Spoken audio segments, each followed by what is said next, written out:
Admitted to scamming parents into putting their children up for adoption, and today they were sentenced. It's a story ABC4 broke 2 years ago, but today a judge said there will be no jail time for the group. ABC4's Marcos Ortiz looks into whether the sentence may not have been harsh enough.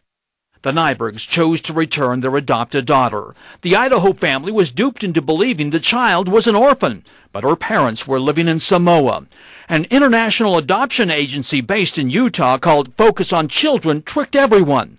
They never told Samoan families their child would never return. Samoan families were told their children would be educated by American couples and could return at age 18. And that's why Karen and Scott Banks, who ran the business, were indicted for fraud.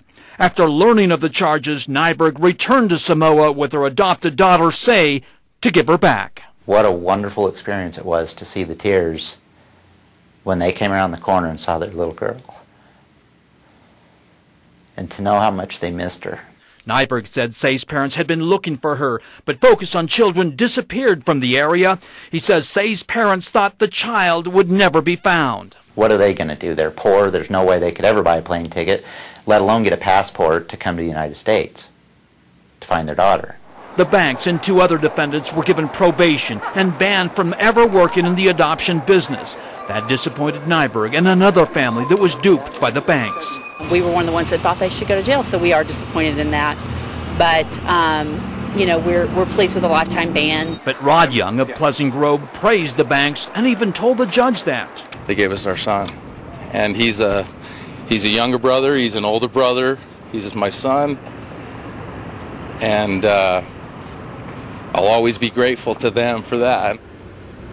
Now, the judge showed leniency because he wanted to restore the lives of the children.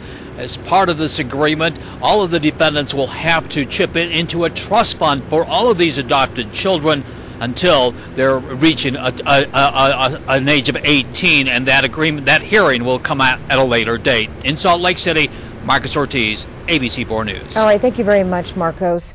The judge and prosecutors are hoping this case will help change international adoption laws and rules throughout the country.